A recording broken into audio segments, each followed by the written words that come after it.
ಗೌರವ ರಕ್ಷೆ ಕೆಳ ಶಸ್ತ್ರ.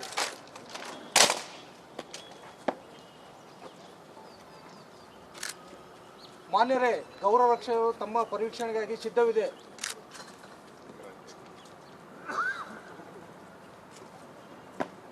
ಗೌರವ ರಕ್ಷೆ ಭುಜ ಶಾಸ್ತ್ರ. ಗೌರವ ರಕ್ಷೆ ವಿಸರ್ಜನೆ.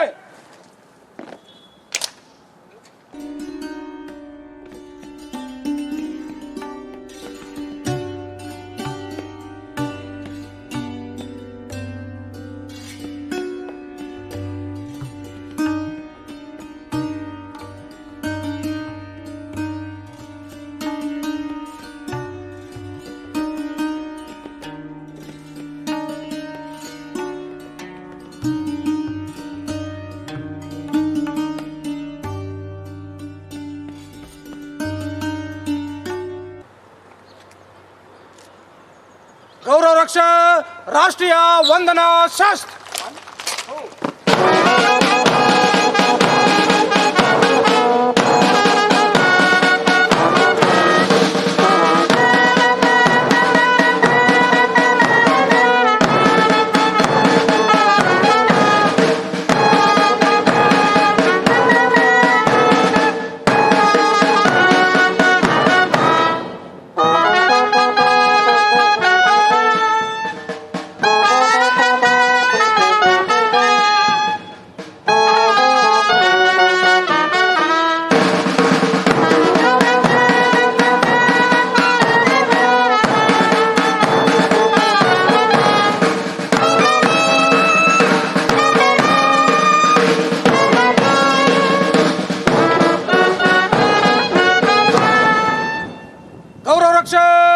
ಭುಜ ಶಸ್ತ್ರ.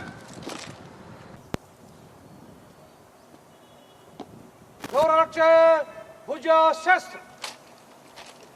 ಗೌರವ ರಕ್ಷೆ ವಿಸರ್ಜನೆ. My esteemed brother and sister judges, Assistant Solicitor General, Additional Advocate Generals, Additional State Public Prosecutor, Central and State Government Council, office bearers of the Advocates Association, members of the registry and staff, my family members, friends, ladies and gentlemen. On 25th November 1949, in his final speech to the Constituent Assembly, Dr. B.R. Ambedkar said, and I quote, "On 26th January 1950, India would be a democratic country in the sense that India from that day would have a government of the people, by the people and for the people," unquote. Today we are celebrating 73rd Republic Day of India. In the first half of the 20th century, it was being said that India is not a country, but a group of small countries, and some even went to the extent of boasting that India had remained together only because of British rule. When India became independent, it was a prediction of some intellectuals that in the absence of British rule, India will within a short span of time be torn into pieces by its internally acting forces, such as regionalism, castes, creeds, etc. However, we the people of India have proven the prediction to be wrong so far. The word republic comes from the Latin term res publica, which literally means public thing or public matter or public affair, and is used to refer to the state as a whole. In a republic, the country is considered a public matter and not the private concern or property of the rulers. On 26th January 1950, the entire onus to administer the country for the larger public good was assumed by the Indian citizens. It was a voluntary act, and in a manner of speaking, every single citizen became a trustee to promote the welfare of the other. Our constitution gave us rights as citizens of a free democratic nation, but also placed on us the responsibility to always adhere to the central tenets of our democracy, that is, justice, liberty, equality and fraternity. It becomes easier for us to follow these constitutional ideals if we keep in mind the life and values of the father of our nation. On 30th January 1948, that great apostle of peace, Mahatma Gandhi, succumbed to the violent act of an assassin.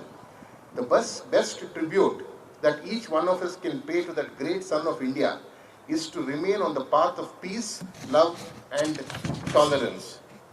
Today, the question we need to ask ourselves is whether today is a day for mere celebration and merriment, or is it a day to remind ourselves of the onerous responsibility which rests on the shoulders of each of us as citizens of this country. In this background, 26th January each year is a day of reckoning for each Indian, in that he has to introspect whether he has honestly and diligently acted in the discharge of that fiduciary duty. This supreme entrustment of the nation's governance to the people by a remarkable piece of law, namely the Constitution of India, is momentous in itself. But continuous self-audit and audit of each other is of greater importance, for without a searching examination of each individual's conduct or action in the discharge of that duty to the polity, the concept of republic as enshrined in the Constitution would be a dead letter and simply a lip service to the great freedom fighters of our motherland. To ensure that the Indian Republic becomes a success, it is imperative that the people wholeheartedly take responsibility for themselves. While it is true that India is a representative democracy and the will of the people is voiced by elected representatives, both at the state and the central level, that does not erode the fact that people have a major role to play in the administration of the country, in ensuring the larger public good. In running the republic, private interest has to be subordinated to public interest. All acts, individual or collective, have to be directed towards promoting the interest of the polity or the nation, which is the collective voice of its people. Monetary and other forms of corruption have become a matter of public concern, both at national and international levels. But it will be of no avail if the electorate remains dishonest. The hand that receives and the hand that gives are equally to be blamed for the failure of the fiduciary concept enshrined in the term republic. If the people remain steadfast in their belief and faith, and that they will not be persuaded by extraneous inducements, automatically the hand that gives will be rendered functionless. Today, we are all familiar with the concept of corporate social responsibility. Additionally, I strongly advocate the concept of individual social responsibility. If each individual acts with a sense of responsibility and dedication to the nation in furtherance of the concept of republic, we would then have done true justice to this Republic Day. Thank you. Jai Hind, Jai Karnataka.